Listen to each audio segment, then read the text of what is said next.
ಶುಭೋದಯ. ಶೃಂಗೇರಿ ಸುದ್ದಿಗೆ ಸ್ವಾಗತ. ಓದುತ್ತಿರುವವರು ಮಿಥುನ್ ಗುಡ್ಡೆತೋಟ. ಶ್ರೀ ವಿಶ್ವಾವಸುನಾಮ ಸಂವತ್ಸರ ಉತ್ತರಾಯಣ ಶಿಶಿರ ಋತು ಮಾಘ ಮಾಸ ಶುಕ್ಲ ಪಕ್ಷ ಹುಣ್ಣಿಮೆ ಪುಷ್ಯ ನಕ್ಷತ್ರ ದಿನಾಂಕ 1-2-2026 ಭಾನುವಾರ. ಮುಖ್ಯಾಂಶಗಳು. ಪಟ್ಟಣದ ಮೆಸ್ಕಾಂ ಕಚೇರಿಯಲ್ಲಿ ಜನಸಂಪರ್ಕ ಸಭೆ.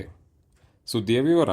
ಗ್ರಾಮೀಣ ಪ್ರದೇಶದ ಹಲವೆಡೆ ವಿದ್ಯುತ್ ಮಾರ್ಗದಲ್ಲಿ ಕಾಡು ಮರ ತಾಗಿಕೊಂಡಿದ್ದು, ವಿದ್ಯುತ್ ಮಾರ್ಗದಲ್ಲಿರುವ ಕಾಡು ಮರದ ರೆಂಬೆ ಮಳೆಗಾಲಕ್ಕೂ ಮುನ್ನ ತೆಗೆಸಿ ವಿದ್ಯುತ್ ವ್ಯತ್ಯಯವಾಗದಂತೆ ನೋಡಿಕೊಳ್ಳಬೇಕು ಎಂದು ರೈತ ಸಂಘದ ಅಧ್ಯಕ್ಷ ಕಾನವಳ್ಳಿ ಚಂದ್ರಶೇಖರ್ ಹೇಳಿದರು.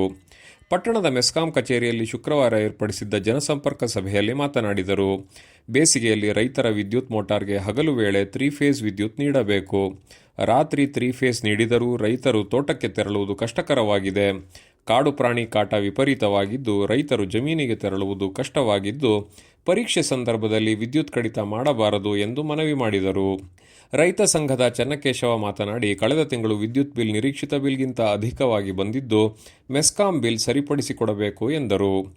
ಮೆಸ್ಕಾಂ ಅಧಿಕಾರಿ ಚಿಕ್ಕಮಗಳೂರಿನ ಮಂಜುನಾಥ್ ಮಾತನಾಡಿ, ಈ ವರ್ಷ 3 ಫೇಸ್ ವಿದ್ಯುತ್ ನೀಡಲು ಪ್ರಾಮಾಣಿಕ ಪ್ರಯತ್ನ ನಡೆಸಲಾಗುತ್ತದೆ. ಅಧಿಕವಾಗಿ ಬಿಲ್ ಬಂದಿದ್ದರೆ ಇಲಾಖೆಯನ್ನು ಸಂಪರ್ಕಿಸಬೇಕು. ಪ್ರತಿ ತಿಂಗಳು ಬಿಲ್ ಪಾವತಿಸುವುದರಿಂದ ಅಧಿಕ ಬಿಲ್ ಹೊರೆಯಿಂದ ತಪ್ಪಿಸಿಕೊಳ್ಳಬಹುದಾಗಿದೆ. ಕಮ್ಮರಡಿ ಶೃಂಗೇರಿ ವಿದ್ಯುತ್ ಮಾರ್ಗವು ಪ್ರಗತಿಯಲ್ಲಿದೆ ಎಂದರು.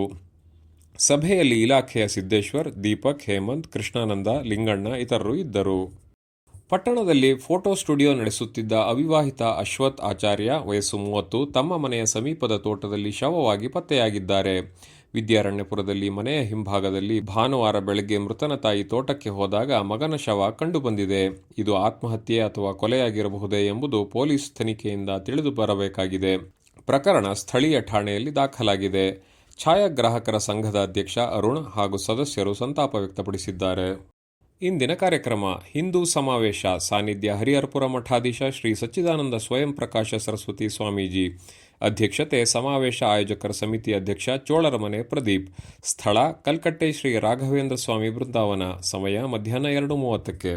ಪ್ರಧಾನ ಸಂಪಾದಕ ಕೆಎಲ್ ಗೋಪಾಲಕೃಷ್ಣ. ಸಹಕಾರ ಕೆವಿ ರಮೇಶ್. ತಾಂತ್ರಿಕ ಸಹಕಾರ ಮಿಥುನ್ ಗುಡ್ಡೆತೋಟ ಮತ್ತು ಸೌಮ್ಯ ವಿಜಯಕುಮಾರ್.